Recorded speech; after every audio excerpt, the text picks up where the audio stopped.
Vamos ler 1 Samuel 28. Sucedeu naqueles dias que, juntando os filisteus os seus exércitos para a peleja, para fazer guerra contra Israel, disse Aquis a Davi: fica sabendo que comigo sairás a peleja, tu e os teus homens. Então disse Davi a Aquis: assim saberás quando pode o teu servo fazer. Disse Aquis a Davi: por isso te farei minha guarda pessoal para sempre. Samuel já era morto, e todo Israel o tinha chorado e o tinha sepultado em Ramá, que era a sua cidade. Saul havia desterrado os médios e os adivinhos. Ajuntaram-se os filisteus e vieram, acamparam-se em Sunem. Ajuntou Saul a todo Israel e se acamparam em Gilboa. Vendo Saul o acampamento dos filisteus, foi tomado de medo, e muito se estremeceu o seu coração. Consultou Saul ao Senhor, porém o Senhor não lhe respondeu, nem por sonhos, nem por Urim, nem por profetas. Então disse Saul aos seus servos: apontai-me uma mulher que seja médium, para que me encontre com ela e a consulte. Disseram-lhe os seus servos: há uma mulher em Endor que é médium. Saul disfarçou-se, vestiu outras roupas e se foi. E com ele 2 homens, e de noite chegaram à mulher e lhe disse: peço-te que me adivinhes pela necromancia e me faças subir aquele que eu te disser. Respondeu-lhe a mulher: bem sabes o que fez Saul, como eliminou da terra os médios e adivinhos, porque pôs-me armas cilada a minha vida para me matares. Então Saul lhe jurou pelo Senhor, dizendo: tão certo como vive o Senhor, nenhum castigo te sobrevirá por isso. Então lhe disse a mulher: quem te farei subir? Respondeu ele: faze-me subir Samuel. Vendo a mulher a Samuel, gritou em alta voz, e a mulher disse a Saul: por que me enganaste? Pois tu mesmo és Saul. Respondeu-lhe o rei: não temas, o que vês? Então a mulher respondeu a Saul: vejo um Deus que sobe da terra. Perguntou ele: como é a sua figura? Respondeu ela: vem subindo um ancião e está envolto numa capa.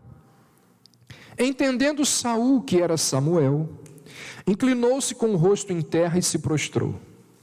Samuel disse a Saul: por que me inquietaste, fazendo-me subir? Então disse Saul: muito angustiado estou, porque os filisteus guerreiam contra mim, e Deus se desviou de mim e já não me responde, nem pelo ministério dos profetas, nem por sonhos. Por isso te chamei, para que me reveles o que devo fazer. Então disse Samuel: por que, pois, a mim me perguntas, visto que o Senhor te desamparou e te fez teu inimigo? Porque o Senhor fez para contigo, como por meu intermédio ele te disse: tirou o reino da tua mão e o deu ao teu companheiro Davi. Como tu não deste ouvidos à voz do Senhor e não executaste o que ele, no furor da sua ira, ordenou contra Amaleque, por isso o Senhor te fez hoje isto. O Senhor entregará também a Israel contigo nas mãos dos filisteus. E amanhã tu e teus filhos estareis comigo, e o acampamento de Israel o Senhor entregará nas mãos dos filisteus. De súbito caiu Saul estendido por terra e foi tomado de grande medo por causa das palavras de Samuel. E faltavam-lhe as forças, porque não comera pão todo dia e toda aquela noite. Aproximou-se de Saul a mulher, e vendo-o muito perturbado, disse-lhe: eis que a tua serva deu ouvidos à tua voz, e arriscando a minha vida atendi as palavras que me falaste. Agora, pois, ouve também tu as palavras da tua serva, e permite que eu ponha um bocado de pão diante de ti. Come, para que tenhas forças e te ponhas a caminho. Porém ele recusou e disse: não comerei. Mas os seus servos e a mulher o constrangeram, e ele atendeu. Levantou-se do chão, se assentou no leito. Tinha a mulher em casa um bezerro cevado, apressou-se, o matou, e tomando a farinha, a amassou e a cozeu em bolos asmos, e os trouxe diante de Saul e seus servos, e comeram. Depois se levantaram e se foram naquela mesma noite. Verso 14 diz: perguntou ele: como é a sua figura? Respondeu ela: vem subindo um ancião e está envolto numa capa. Entendendo Saul que era Samuel, inclinou-se com o rosto em terra e se prostrou. A gente tem meditado nesse texto já há 2 ou 3 semanas. E agora nós vamos tratar da questão aqui da teologia bíblica, da questão de que se essa pessoa que foi invocada por essa médium, se foi realmente Samuel ou se foi um espírito enganador. E a questão a que esse texto aqui nos remete é exatamente essa. Pessoas que já morreram, elas podem fazer contato com aquelas que estão vivas.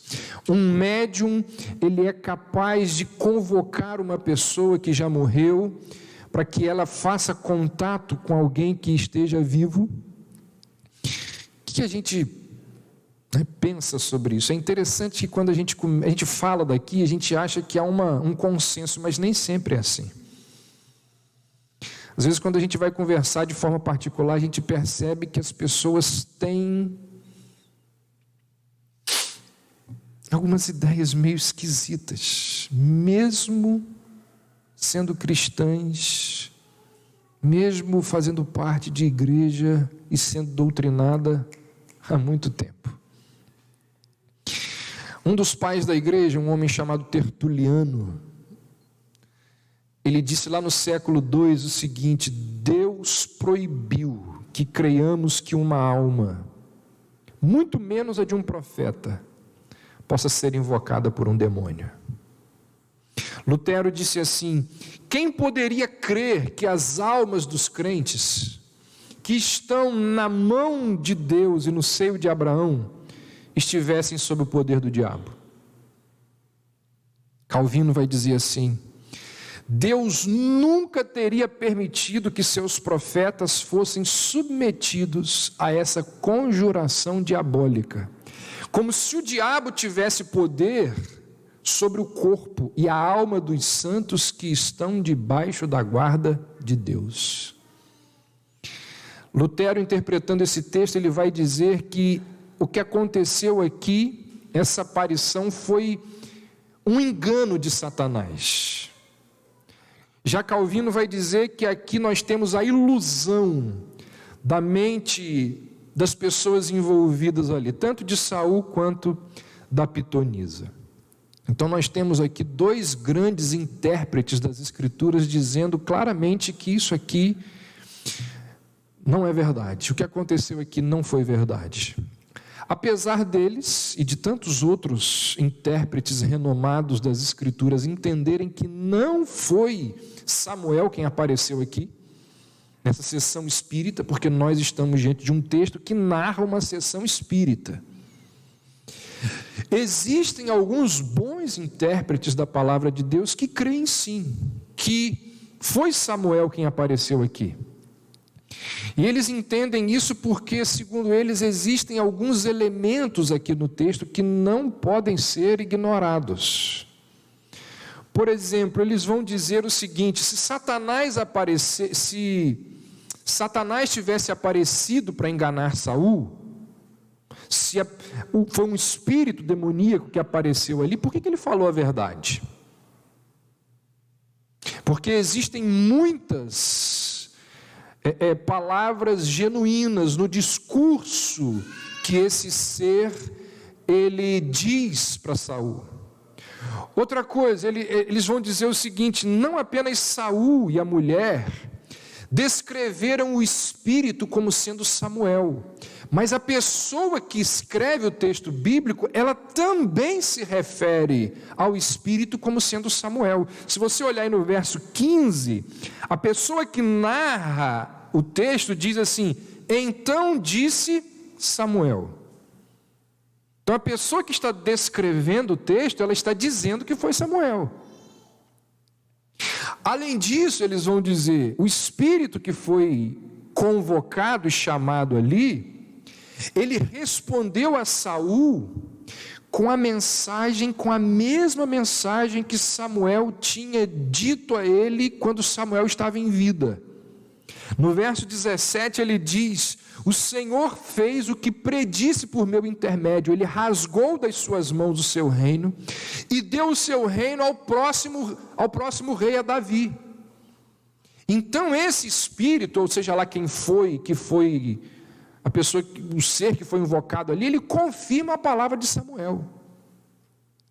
De forma que esses intérpretes entendem que Samuel aparece aqui não por causa da ordem dessa pitonisa, mas pela inesperada vontade de Deus.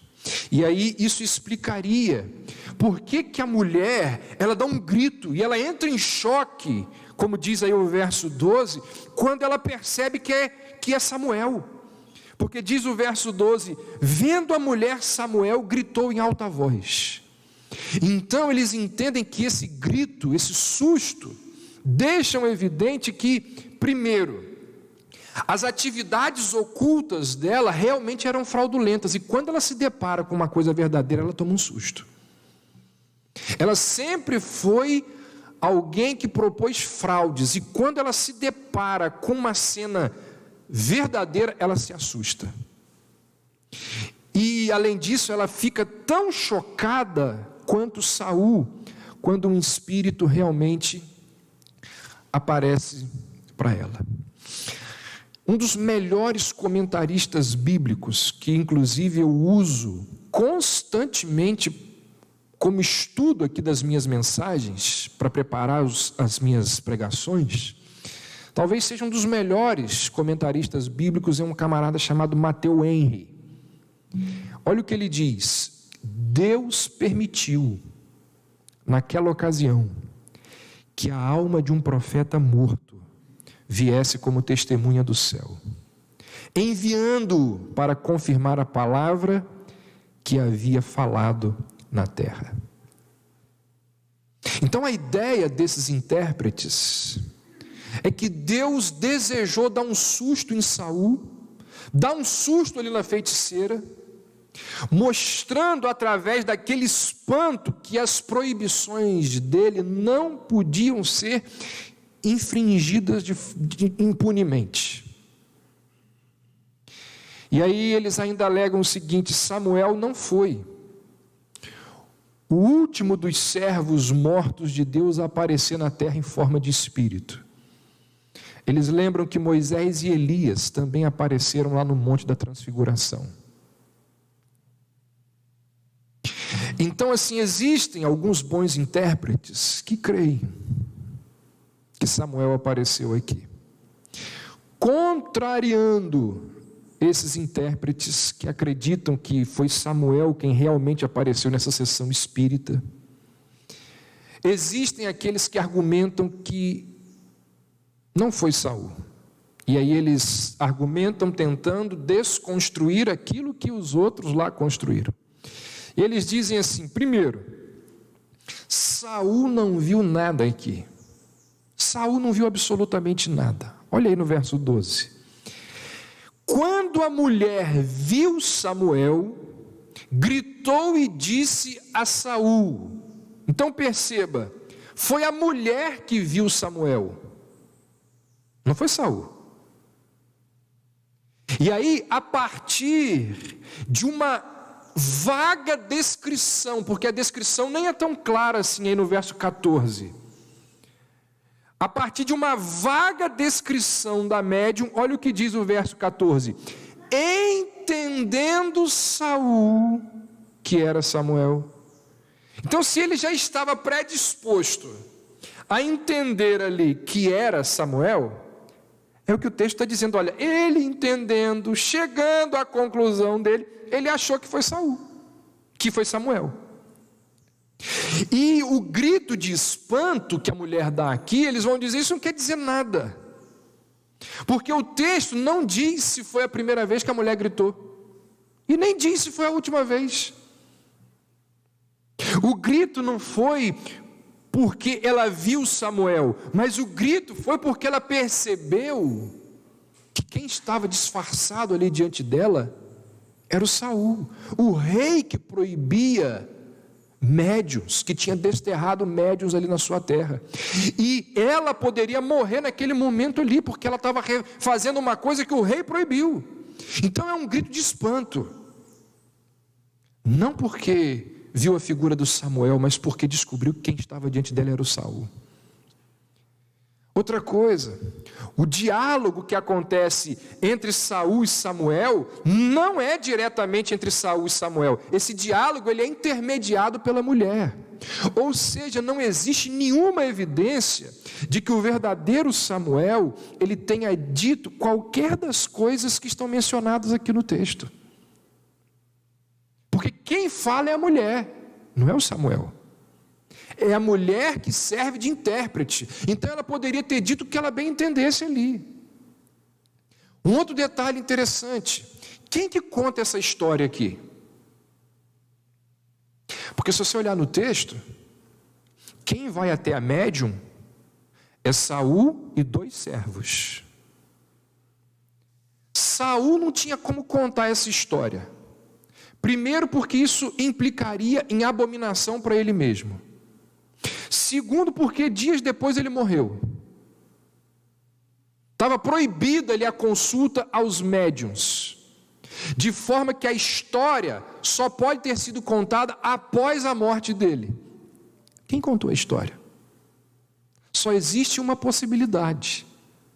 A história ela foi certamente contada por aqueles homens que estavam com Saul naquele local. E quem eram esses homens? Estrangeiros, pessoas extremamente supersticiosas. Porque quando Saul, não sei se você percebeu no início do texto, quando Saul pergunta assim, quem aqui sabe onde tem uma médium? Imediatamente aqueles rapazes sabem onde tem uma. E eles dizem, nós sabemos onde tem.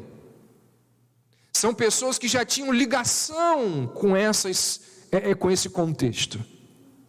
Outra coisa, a mulher aqui ela faz uma descrição vaga, imprecisa, do próprio Samuel e dos dias que estavam por vir, de forma que a profecia dela vai falhar. Olha o que diz aí no verso 19, ela diz que Saul seria entregue nas mãos dos filisteus. Olha, o Senhor entregará também a Israel nas mãos dos filisteus. Se você olhar lá no capítulo 31, no verso 4, não são os filisteus que matam Saul, Saul que tira a própria vida. É o primeiro suicídio relatado na palavra de Deus. Quem mata o Saul não é ele. Quem mata o Saul não são os filisteus, é ele quem tira a própria vida. Depois no verso 11, diz que Saul ele foi cremado pelos homens de Jabes de Gileade. Saul não para nas mãos dos filisteus. Então os filisteus não o mataram, os filisteus não o sepultaram, os filisteus não ficaram com o seu corpo, de forma que a profecia dessa mulher falhou. Segundo, olha lá no verso 19, a mulher predisse que os filhos de Saul morreriam, mas segundo Samuel 2:10 e 21:8 mostram que alguns filhos de Saul continuaram vivos. A profecia dela falhou pela segunda vez. Terceiro, olha aí no verso 19, diz que Saul iria morrer no dia seguinte. Olha aí, amanhã você vai estar comigo.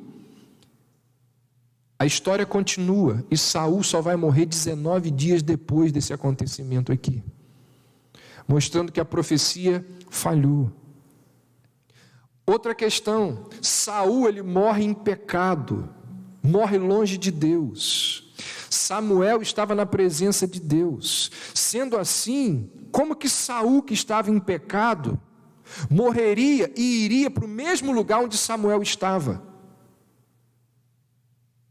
Como diz aí o verso 19, tu e teus filhos estarão comigo. Então os profetas divinos, eles não erravam nas suas predições. E isso mostra que se aquela mulher errou nas predições dela, não era Samuel que estava ali naquela sala. Além disso, olha como que o texto começa. Dá uma olhada aí. No verso 6, diz assim: consultou Saul ao Senhor, porém o Senhor não lhe respondeu. Se Deus não respondeu ao Saul das formas convencionais, por que Deus iria responder a Saul através de um instrumento que ele mesmo proibiu? Quando Samuel estava vivo, Saul procurou e Samuel não queria conversa com ele. Samuel parou de receber o Saul. Se em vida Samuel não quis mais conversa com Saul, por que depois da morte ele voltaria? Além disso, o autor do livro das Crônicas, quando ele relata a morte de Saul, ele diz por que Saul morreu. Dá uma olhada aí, vamos abrir lá, 1 Crônicas, capítulo 10.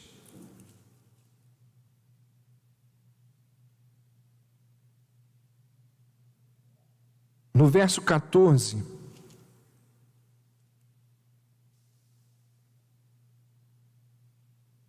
verso 13, assim morreu Saul por causa da sua transgressão, cometida contra o Senhor, por causa da palavra do Senhor que ele não guardara. E olha por que ele morreu. E também porque interrogara e consultara uma necromante, e não ao Senhor, que por isso o matou e transferiu o reino a Davi, filho de Jessé. O texto diz claramente aqui que ele não consultou ao Senhor. Não era o Senhor. Então assim, creio eu, penso eu, que a pessoa, o espírito, a entidade, seja lá o que foi que subiu ali, que apareceu naquela sessão espírita na cidade, naquela localidade de Endor, não foi a figura do Samuel. Eu fico com a interpretação da maior parte dos intérpretes da palavra de Deus. O que isso aqui tem a nos mostrar? O que isso aqui tem de aplicação para as nossas vidas? Algumas questões interessantes. O Saul, ele simboliza, ele representa aqui todas aquelas pessoas que constantemente rejeitam os apelos do Senhor, a palavra de Deus. Primeiro rejeita o Evangelho, primeiro rejeita as admoestações do Evangelho, e com o tempo, tal pessoa vai endurecendo o coração dela para a palavra de Deus. Até chegar num dia, até chegar aquele momento em que Deus simplesmente não está mais disposto a transmitir-lhe graça, a falar-lhe ao coração. Essa é uma verdade que a gente vê nas Escrituras e percebe na vida do Saul. Deus vira para a pessoa e fala com ela, através das Escrituras, através de amigos, através de circunstâncias, através do sofrimento, através das mais diversas formas. A pessoa pode ser membro da igreja, ela não ouve, ela permanece naquele caminho de pecado. Deus chega uma hora e diz assim: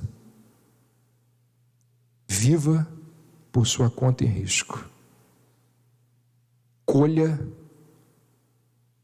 os resultados das suas decisões. Gente, isso acontece.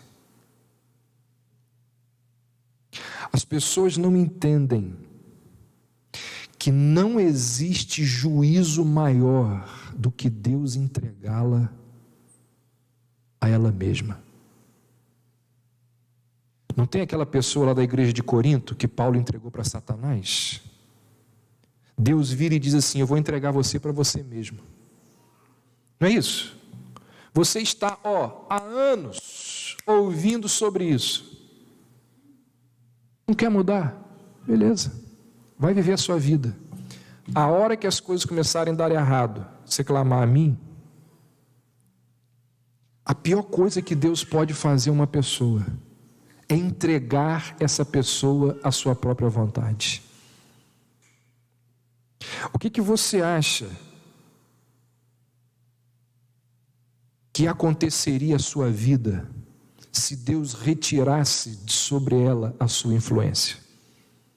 É só você olhar para a vida de Saul. Quantos apelos Deus fez para o Saul, para ele mudar de vida, ele só se endureceu. C.S. Lewis, ele diz assim: no final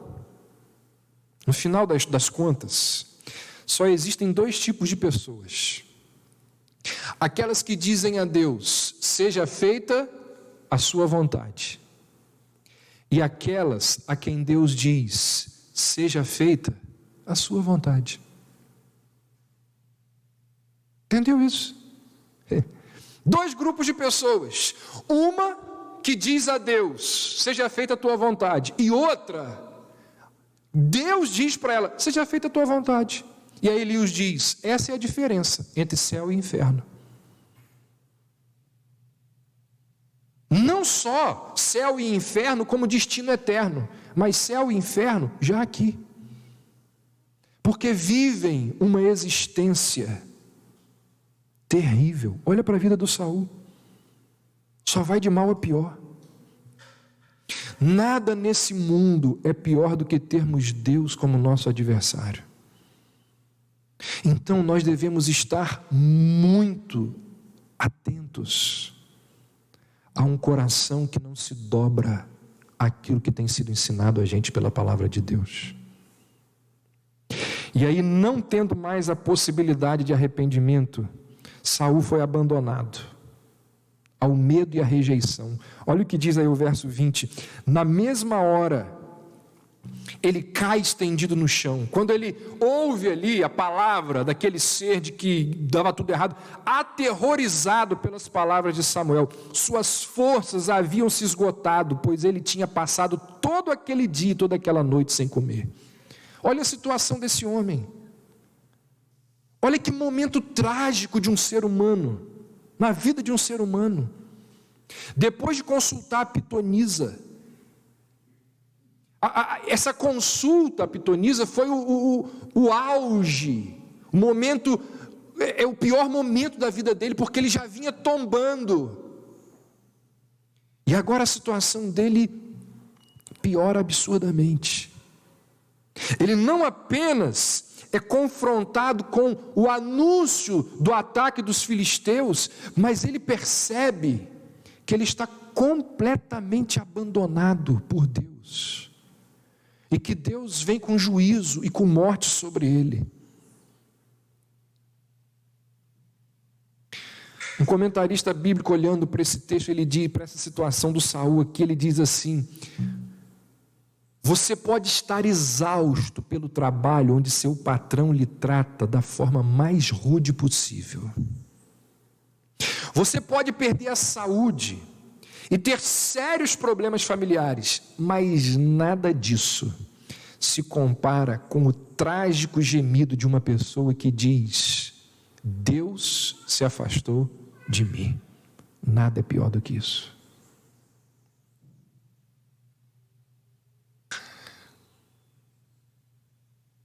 A interpretação que eu faço de algumas circunstâncias na vida de algumas pessoas, quando a gente olha e a gente vê o passado e contrasta com o presente, a interpretação que eu faço é o seguinte: Deus se afastou.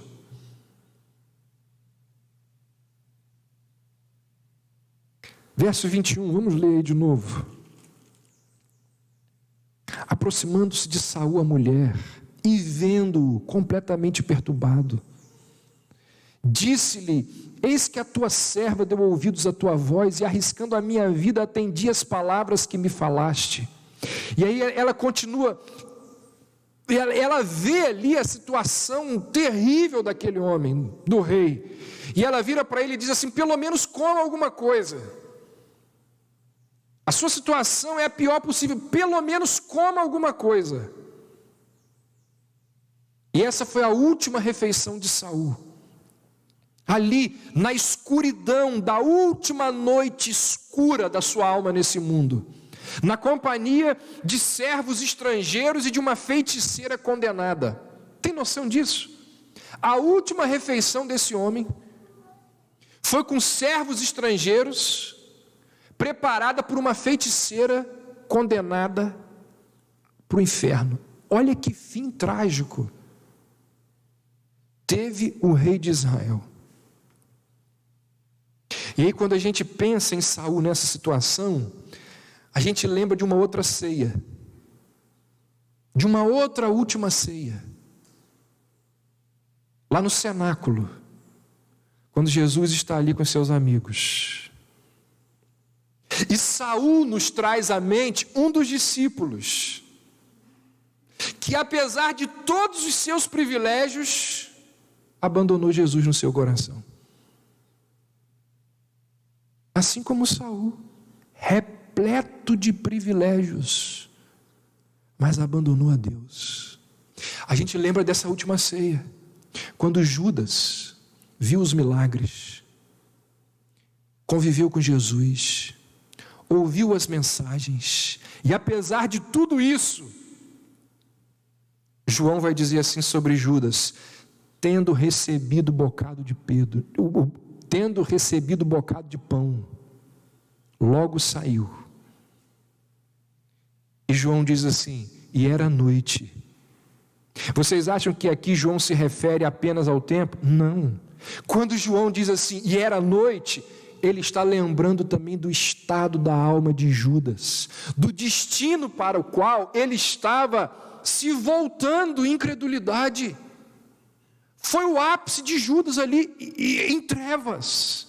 As palavras de Jesus sobre Judas são palavras verdadeiras sobre todas aquelas pessoas que, tendo um enorme privilégio, elas se afastam da luz. Elas saem da luz e vão para as trevas, porque em busca de autonomia, querem viver sem a interferência, sem a ordem, sem os mandamentos de Deus. Sabe o que Jesus disse sobre Judas? Melhor lhe fora nunca ter nascido.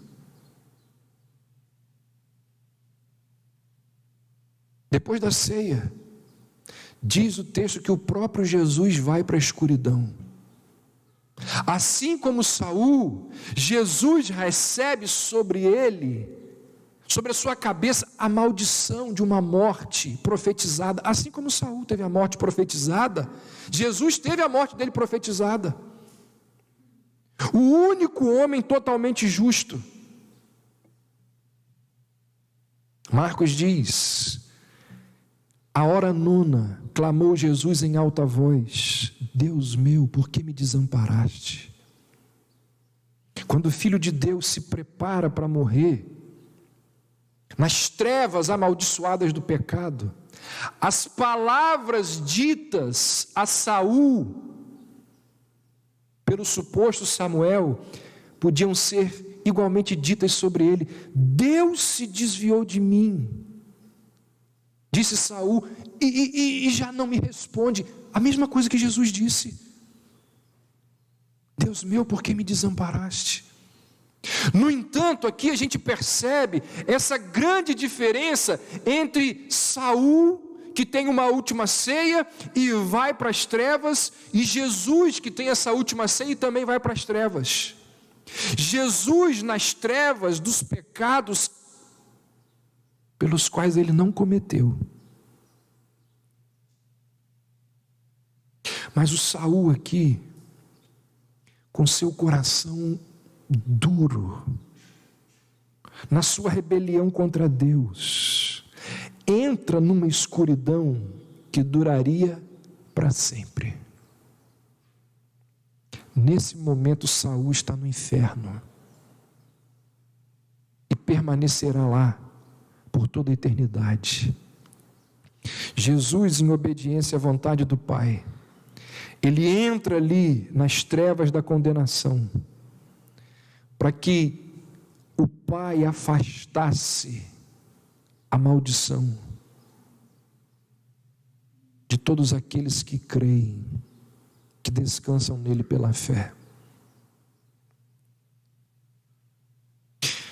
O relato sobre Saul termina, olha aí, no verso 25, com as seguintes palavras: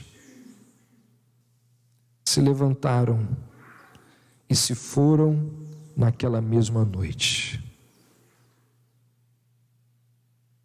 Saul tinha à sua frente apenas o abandono de Deus. Apenas o abandono de Deus. Jesus também entrou nas trevas. Jesus também recebeu o abandono de Deus.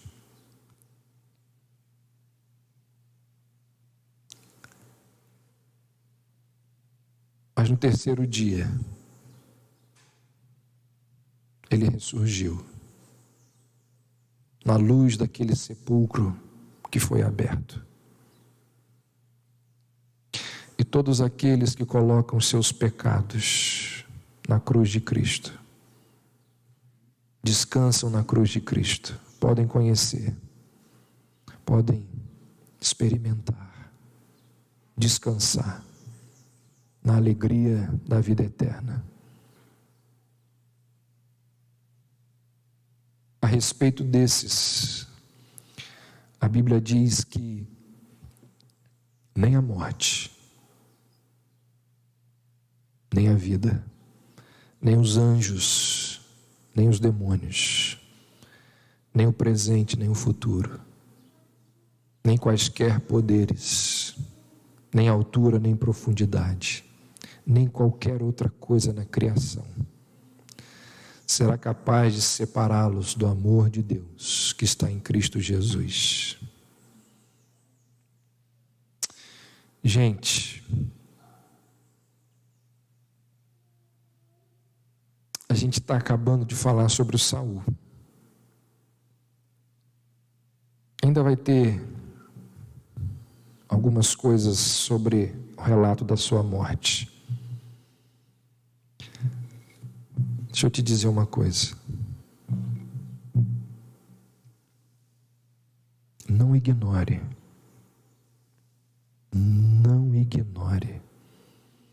as advertências da palavra de Deus. Isso é muito sério.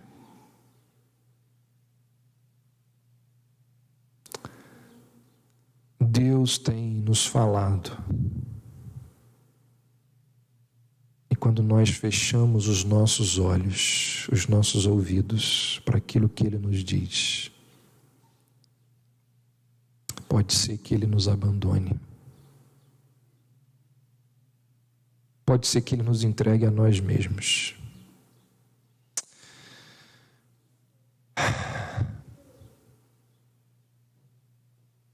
Ai de nós.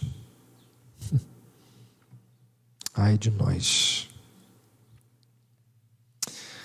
Ó Deus, pedimos que o Senhor nos mostre a seriedade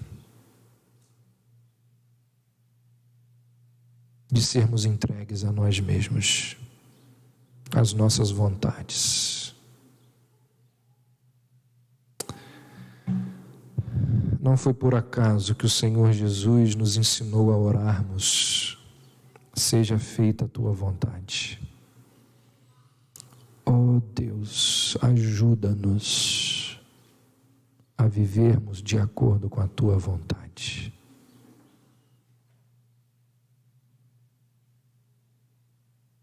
Ajuda-nos, ó Deus, ajuda-nos. Nós te pedimos que o Senhor venha sobre nós e não nos deixe, não nos abandone. Que haja esperança ainda para aqueles que têm negligenciado a tua palavra. Que, ó Deus, em arrependimento genuíno, venhamos a nos voltar para o Senhor. Em nome de Jesus. Amém.